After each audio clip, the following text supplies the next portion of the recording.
श्रुति समभिन्नार्थक शब्द। दोस्तों, आज हम अन्य महत्वपूर्ण श्रुति समभिन्नार्थक शब्द देखेंगे और ये इसकी हमारी लास्ट क्लास है। द्रव्य अर्थात वस्तु या पदार्थ। द्रव अर्थात पतला या तरल। दुग्ध अर्थात दूध। दग्ध अर्थात जला हुआ। द्वीप अर्थात हाथी और दीप अर्थात टापू। द्वीप और द्वीप मात्राओं का ही फर्क है केवल। नियत अर्थात निश्चित। नियति अर्थात भाग्य। निश्चल अर्थात अचल। निश्छल अर्थात छल रहित। नकल अर्थात अनुकरण। नकुल अर्थात नेवला। नकुल कई बार परीक्षाओं में पूछा जा चुका है। प्रकृत अर्थात पदार्थ। प्रकृति अर्थात स्वभाव। पुरुष अर्थात मनुष्य। पौरुष अर्थात महान। प्रदीप अर्थात दीपक। प्रतीप अर्थात उल्टा। प्रतीप एक अलंकार का भी नाम है जिसका तात्पर्य उल्टा होता है। प्रणय अर्थात प्रेम। प्रणय शब्द कई बार हम सुन चुके हैं। प्रणय निवेदन करना अर्थात प्रेम का निवेदन करना। प्रणत अर्थात झुका हुआ। ब्याल अर्थात सर्प। ब्यालू अर्थात रात्रि का भोजन।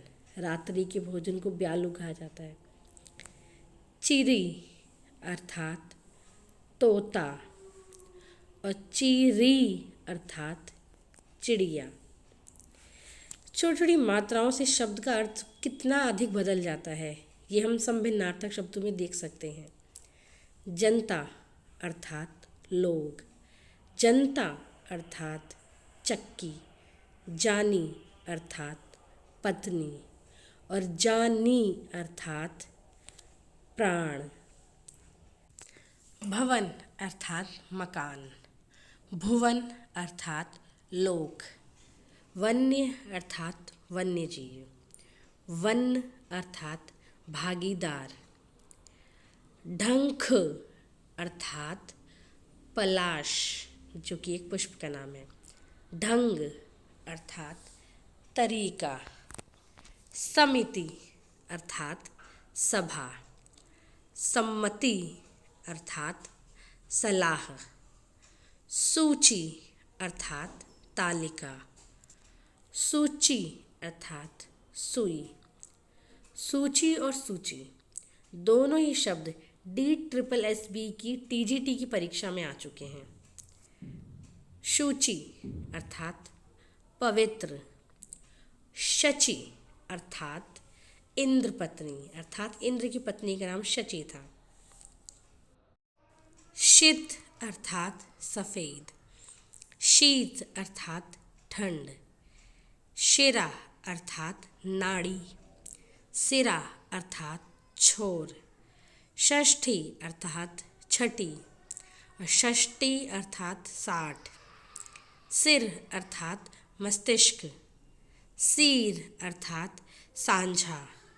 सूर अर्थात सूर्य या सूरदास। सूरदास का नाम भी सूर था। सुरा अर्थात शराब। तुरंग अर्थात घोड़ा। तरंग अर्थात लहर। घोटक अर्थात घोड़ा। तुरंग और घोटक दोनों घोड़े के ही पर्यायवाची हैं। और घटक अर्थात तत्व। ये सभी शब्द परीक्षाओं में आने योग्य हैं। आप इन सभी समभिन्नार्थक शब्दों को स्मरण रखिएगा और इसी प्रकार हमारी आगे की क्लासेस भी देखते रहिएगा।